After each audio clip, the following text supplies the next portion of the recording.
ദുബൈയിൽ ഒരു food truck business start ചെയ്യാൻ ആഗ്രഹമുള്ള ഒരുപാട് പേരുണ്ട്. എങ്ങനെ സ്റ്റാർട്ട് ചെയ്യാം? എത്ര കോസ്റ്റ് ആവും കിച്ചൺ സെറ്റപ്പ് ചെയ്യാൻ വേണ്ടി? ഫുഡ് ട്രക്ക് ബിസിനസ്സിൽ മെയിൻലി നമ്മൾ ശ്രദ്ധിക്കേണ്ടത് ആദ്യം തന്നെ നമ്മൾ ട്രക്ക് വാങ്ങരുത്. ഓക്കെ, ആദ്യം നമ്മൾ ചെയ്യേണ്ടത് വെച്ച് കഴിഞ്ഞാൽ ആദ്യമായി നമ്മൾ ഫസ്റ്റ് ടൈം ചടിക്കടി ട്രക്ക് വാങ്ങാൻ നിൽക്കരുത്. ആദ്യം നമ്മൾ ചെയ്യേണ്ടത് ആദ്യം മെനു ഡിസൈൻ ചെയ്യുക. ഓക്കെ, മെനു ഡിസൈൻ ചെയ്തിട്ട് ഫുഡ് ട്രക്കിന്റെ നമുക്ക് ചെയ്യാൻ പറ്റുന്ന മെനു ഡിസൈൻ ചെയ്തിട്ട് ഇപ്പോൾ സപ്പോസ് നമ്മൾ ഷവർമ, ബർഗർ, ഗ്രില്ല് അങ്ങനെ എന്തെങ്കിലുമാണ് കൊടുക്കുന്നതിന് അപ്പോൾ അതിന് വേണ്ടിയിട്ട് ഒരു ഗ്രിഡിൽ ഒരു ഫ്രയർ, ഒരു ചെറിയ ഷവർമ മെഷീൻ, അങ്ങനെ നമ്മൾ മെനു ഡിസൈൻ ചെയ്ത് കഴിഞ്ഞാൽ എക്യുപ്മെന്റ് ആയി. അപ്പോൾ അതിനെ ബേസ് ചെയ്ത് നമ്മളൊരു ലേ ഔട്ട് ഉണ്ടാക്കിയിട്ട് സെക്കൻഡ് നമ്മൾ മുനിസിപ്പാലിറ്റിയിൽ അപ്രൂവലിന് വേണ്ടി പോവാം. ഓക്കെ, അപ്രൂവൽ, ആ ഡിസൈനിന് അപ്രൂവൽ കിട്ടിക്കഴിഞ്ഞാൽ ആ അപ്രൂവലിനെ ബേസ് ചെയ്തിട്ട് നമ്മൾ ഫുഡ് ട്രക്ക് നമുക്ക് ഡിസൈൻ ചെയ്യാൻ പറ്റും. ആ ട്രക്ക് നമ്മൾ ഫാബ്രിക്കേറ്റ് ചെയ്ത് എടുത്തു കഴിഞ്ഞാൽ we are in the safe side.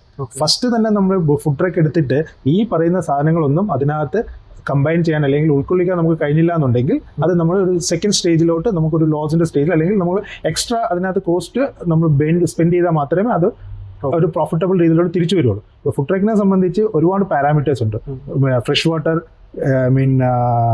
Drainage water, പിന്നെ പവർ രണ്ട് രീതിയിലായിരിക്കണം പവർ വരിക. പവർ ഒന്നെങ്കിൽ നമുക്ക് ഇലക്ട്രിക്കൽ പവർ വേണമെങ്കിൽ നമ്മൾ എക്യുപ്മെന്റിനെ ബേസ് ചെയ്തിട്ട് ഇലക്ട്രിക്കൽ പവർ കിലോ വാട്ട് കൂടുതൽ വേണ്ടി വരും. ഇപ്പൊ മോസ്റ്റ് ഓഫ് ദ ഏരിയാസിൽ ഫുഡ് ട്രക്ക് ഓപ്പണിലായതുകൊണ്ട് ഗ്യാസിന്റെ അപ്രൂവൽ കിട്ടാൻ പാടായിരിക്കും. അപ്പൊ അങ്ങനെ വരുമ്പോഴത്തേക്ക് നമുക്ക് ഒരു സെൻട്രൽ കിച്ചൺ കൺസെപ്റ്റ് വെക്കാം. അപ്പൊ നമുക്കൊരു സെൻട്രൽ കിച്ചൺ ഉള്ളവരാണ് ഈ ഫുഡ് ട്രക്കിലോട്ട് പോകുന്നതെന്നുണ്ടെങ്കിൽ സെൻട്രൽ കിച്ചണിൽ ഫുഡ് പ്രിപ്പയർ ചെയ്തിട്ട് ഫുഡ് ട്രക്കിൽ കൊണ്ടുവന്നിട്ട് ജസ്റ്റ് പ്രീ ഹീറ്റ് ചെയ്തിട്ട് അല്ലെങ്കിൽ ആ ഒരു രീതിയിൽ നമുക്ക് ഫുഡ് സെർവ് ചെയ്യാൻ പറ്റും. So we are in the safe side. ഏകദേശം കോസ്റ്റ് എത്രയാവും? കോസ്റ്റ് ഫുഡ് ട്രക്കിനകത്ത് ഒരുപാട് മിഷനറീസ് അല്ലെങ്കിൽ ഒരുപാട് ഇതൊന്നും വരുന്നില്ല. വളരെ ചെറിയ ഏരിയ ആയിരിക്കും. ചെറിയ മിഷനറീസ് നമുക്ക് അതിനകത്ത് ഉൾക്കൊള്ളിക്കാൻ പറ്റുള്ളൂ.